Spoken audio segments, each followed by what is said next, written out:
Hello friends, आज आपके लिए वैद्युत धारिता जो चैप्टर चल रहा है दूसरा 12th का, उसका नेक्स्ट हेडिंग पहला वीडियो आपको दिया गया। हालांकि वो लेक्चर नंबर 18वां था, लेकिन वैद्युत धारिता का वो पहला लेक्चर था और उसका परिभाषा उसमें क्या था, उसमें हमने देखा कि वैद्युत धारिता किसे कहते हैं और उसका बीमा, उसका मात्रक क्या होता है, उसका फॉर्मूला क्या होता है, उन कॉन्सेप्ट को देखा। और इस कॉन्सेप्ट में हम वैद्युत धारिता के आगे क्या हेडिंग है उसको देखेंगे और उसको डेरिवेशन भी करेंगे। आइए स्टार्ट किया जाए।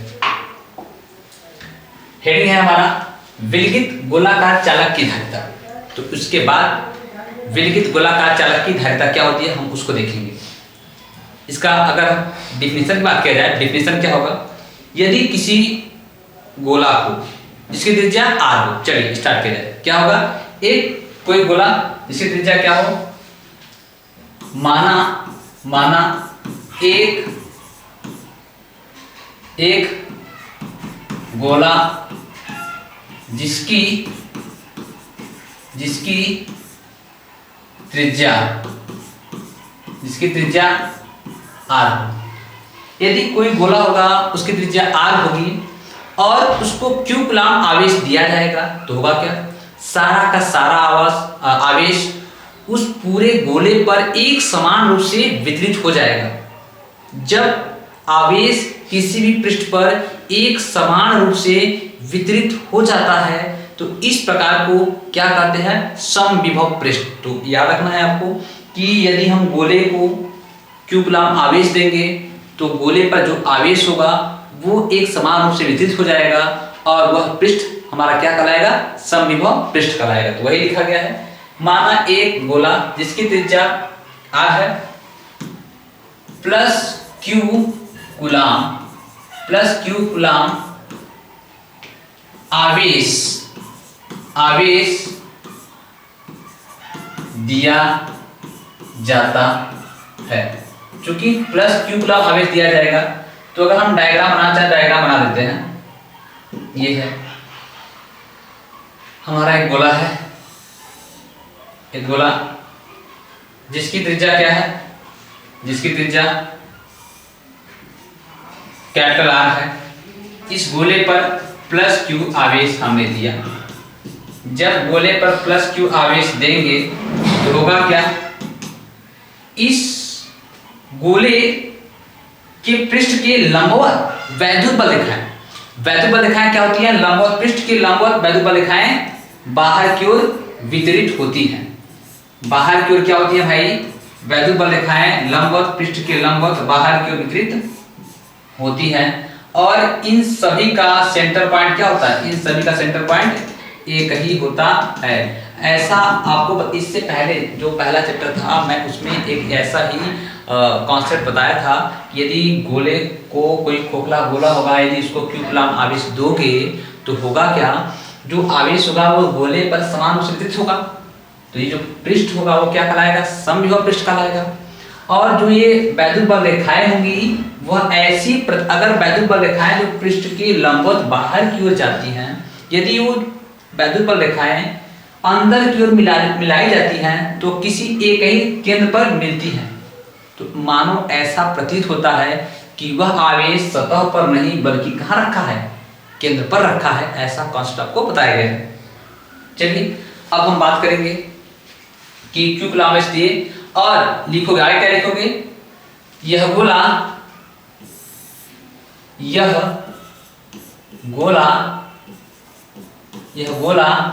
के माध्यम के पैरा वैद्युतांक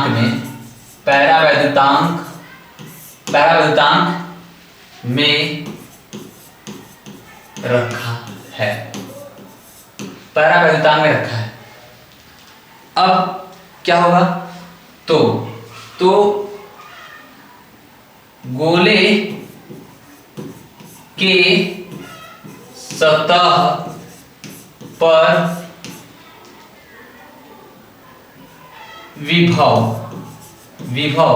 क्या होगा, v बराबर होगा, फॉर्मूला बताया गया है आपको, 1/4 पाई एप्सिलॉन नॉट के q कूलम्ब आवेश दिया गया है Q by R Q by R होता है। और गोले का पृष्ठ क्या कहलाएगा, याद रखना है, गोले का पृष्ठ सम विभव पृष्ठ कहलाएगा। क्या कहलाएगा, समविभव पृष्ठ कहलाएगा। गोले का पृष्ठ क्या कहलाएगा, समविभव पृष्ठ। इस प्रकार क्या निकालेंगे, गोले की धारिता। तो इस प्रकार गोले की धारिता का फॉर्मूला हो जाएगा, क्योंकि आपका कॉन्सेप्ट ही है कि विलगित गोलाकार चालक की धारिता क्या निकालनी है आपको, विलगित गोलाकार चालक की धारिता निकालनी है। तो धारिता क्या हो जाएगा, C क्या होता है, Q बाई V, ये फॉर्मूला बताया गया आपको, इससे पहले लेक्चर में आपको बताया गया। चैप्टर 2 का पहला लेक्चर इससे पहले गया है, हालांकि वो फिजिक्स का पार्ट 18वां था, 17वां था, 18वां ये। तो रख दिया जाए फॉर्मूला, Q बटा इसका वैल्यू क्या है, वो है तो 1/4 पाई एप्सिलॉन नॉट के Q बटे R, चूंकि Q कट जाएगा, ये पूरा तीसरा पद कहाँ हो जाएगा, ऊपर। तो C क्या हो जाएगा, 4 pi epsilon not into R, ये आपका आ जाएगा, और साथ के भी है तो के भी आ जाएगा ये। तो ये आपका आ जाएगा, डेरिवेशन हो जाएगा विलगित गोलाकार चालक की धारिता। यदि यह गोलाकार चालक की धारिता किसी माध्यम K में न रखकर, अगर यदि यह गोलाकार चालक की धारिता यदि ये कहाँ रखा हो, यदि वायु में रखा हो, कहाँ रखा हो भाई, वायु में रखा हो, तो क्या हो जाएगा, तब C0 चूंकि वायु के लिए K की वैल्यू क्या हो जाएगी, K की वैल्यू हो जाएगा 1 वायु के लिए, तो धारिता C0 बराबर हो जाएगा 4 pi epsilon not into R, ये हो जाएगा। इस प्रकार से हम ये कह सकते हैं कि जो चालक की धारिता, चालक की जो धारिता होती है, चालक की धारिता C समानुपाती होती है किसके, R के, समानुपाती होती है R के, क्योंकि ये पूरा क्या है, कांस्टेंट है। तो मैं इसको देख लूं, अगर मैं इसका मान निकालूं 1/4 पाई एप्सिलॉन नॉट का मान होता है, आपको याद रखना होगा 1/9 गुणे 10 की पावर 9, यह इसका वैल्यू होता है। अतः ये क्या हुआ, ये हो गया कांस्टेंट, ये हो गया कांस्टेंट हो गया ये, ठीक है। इससे यह निष्कर्ष निकलता है, यदि गोला का जो चालक होगा उसकी अगर रेडियस बढ़ाई जाए, त्रिज्या बढ़ाई जाए तो धारिता भी बढ़ेगा। तो यहाँ से निष्कर्ष निकलता है कि गोलाकार चालक की धारिता गोले के त्रिज्या के समानुपाती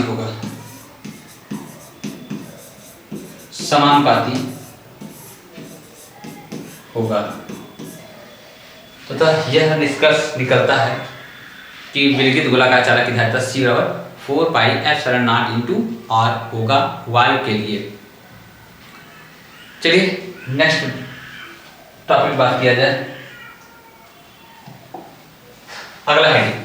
अब इसका क्या आता है, यदि गोलाकार चालक को Q कूलम आवेश दे रहे हो, तो वो उस पे जो आवेश आएगा, उस आवेशित होने के कारण, या आप आवेश उसको दोगे तो आप द्वारा आवेश दिया जाएगा, तो क्या किया जाएगा, आप उस पर कार्य करोगे।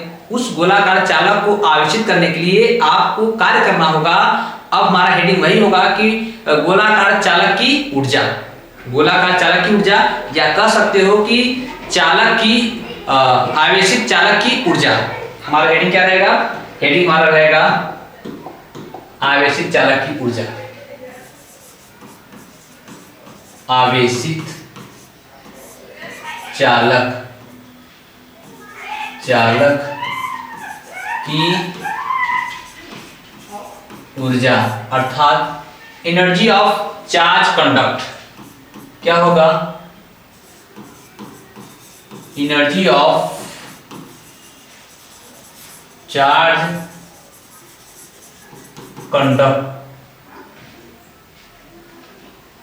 कंडक्टर ना, कंडक्ट होगा, conduct, energy of charge conduct. चलिए इसके बाद क्या है, ये क्या होगा? क्या होगा ये?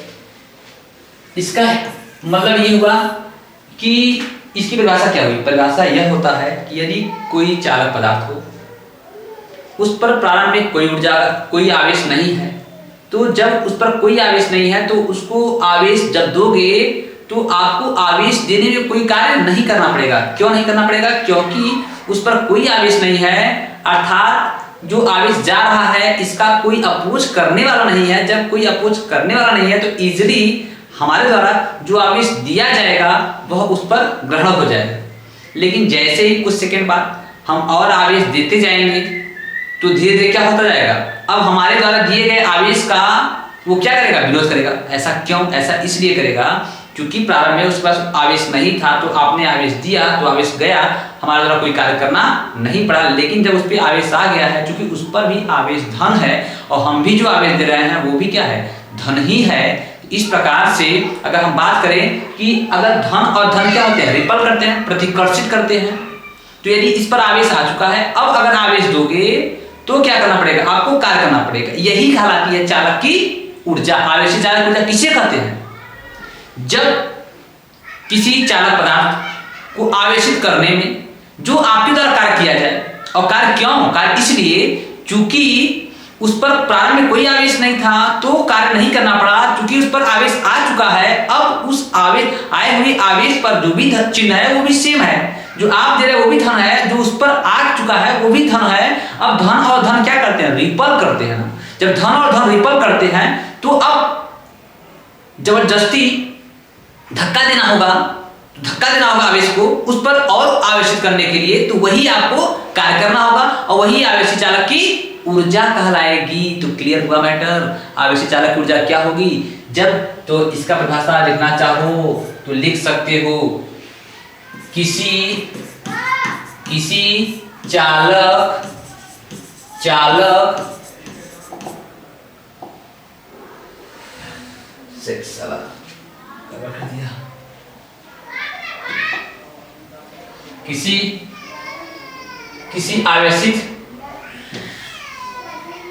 किसी आवेशित चालक को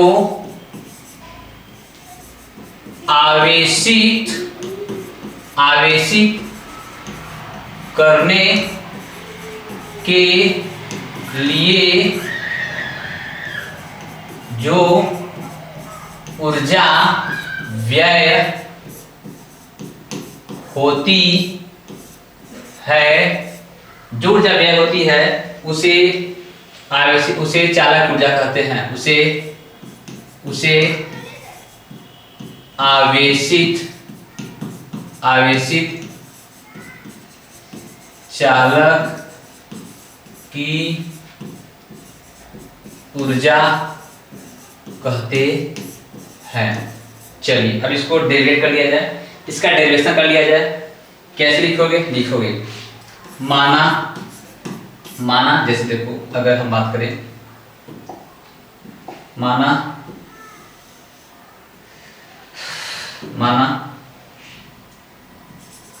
किसी चालक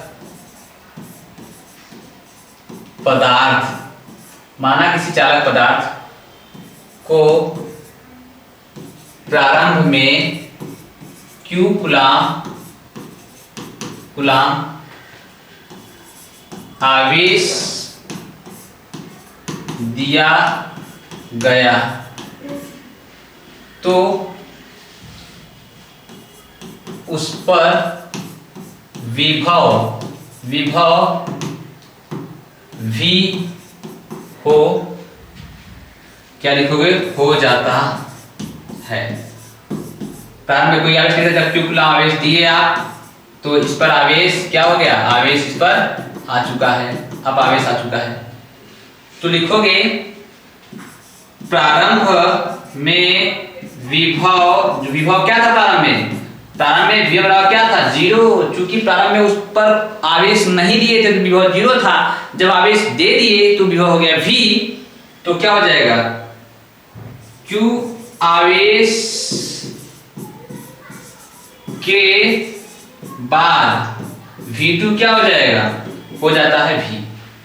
तो इस प्रकार से हम यह कह सकते हैं, क्या कह सकते हैं कि औसत विभव क्या होगा। क्योंकि प्रारंभ में 0, बाद में आवेश देते गए और V विभव हो गया, तो औसत विभव क्या होगा, पदों का योग बटे पदों की संख्या। तो क्या निकालेंगे, औसत विभव बराबर क्या हो जाएगा, औसत विभव बराबर पदों का योग बटे क्या, संख्या, अर्थात प्रारंभ में 0 था प्लस बाद में V हो गया बाई 2, अर्थात क्या हो गया, V बाई 2। अब चूंकि आप जानते हो कि ऊर्जा या कार्य W बराबर U बराबर क्या होता है, औसत विभव। फॉर्मूला होता है औसत विभव गुणे आवेश, क्या हो जाता है, आवेश। अब कहोगे ये फॉर्मूला कहाँ से आया, अरे भाई आपको बताया गया था पहले ही, V बराबर होता है W बाई Q, होता है कि नहीं होता है, हाँ होता है ना, ठीक है। तो यहाँ से हम W बराबर निकालेंगे तो आप यही तो बोलोगे, V इंटू Q बोलोगे ना, तो वही तो लिखा हूं, औसत विभव इंटू Q मतलब आवेश, तो ये हो गया ऊर्जा, यही तो लिखा गया भाई। तो क्या हो जाएगा, ऊर्जा U बराबर औसत विभव क्या है, V बाई 2 है, आवेश क्या है, Q है। इस प्रकार से क्या हो जाएगा, हाफ V इंटू Q, या आप जानते हो, क्या जानते हो, Q बराबर होता है C इंटू V, वो भी इसमें रख दो, तो U बराबर क्या हो जाएगा, half V into C into V। तो क्या आ जाएगा, यहां से half C into V square, ये भी आ जाएगा, एक फॉर्मूला ये हुआ। या अंडरलाइन कर ले, एक ठो अंडरलाइन कर ले, एक ठो और बना सकते हैं, क्या बना सकते हैं, अगर यही से हम क्या लगा दें, यहां से हम V निकाल लें, क्या निकालें, क्योंकि V बराबर क्या हो जाएगा, V बराबर हो जाएगा Q बाई C, तो इसी में V बराबर रख दें Q बाई C, तो चालक की ऊर्जा क्या हो जाएगा, हाफ V की जगह पे Q बाई C रखेंगे तो Q यहाँ पे है, क्या हो जाएगा, Q स्क्वायर बाई C। यह भी आवेश चालक की ऊर्जा, ये भी आवेश चालक की ऊर्जा हो जाएगी और ये भी आवेशी चालक की ऊर्जा हो जाएगी। इस प्रकार से हम आवेशी चालक की ऊर्जा और विलगित गोलाकार चालक का जो है धारिता भी देख लिए। अब हम नेक्स्ट वीडियो में बात करेंगे दो समांतर प्लेट के संधारित्र की धारिता का।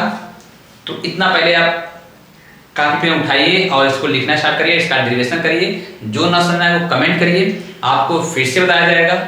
Thank you watching for this video.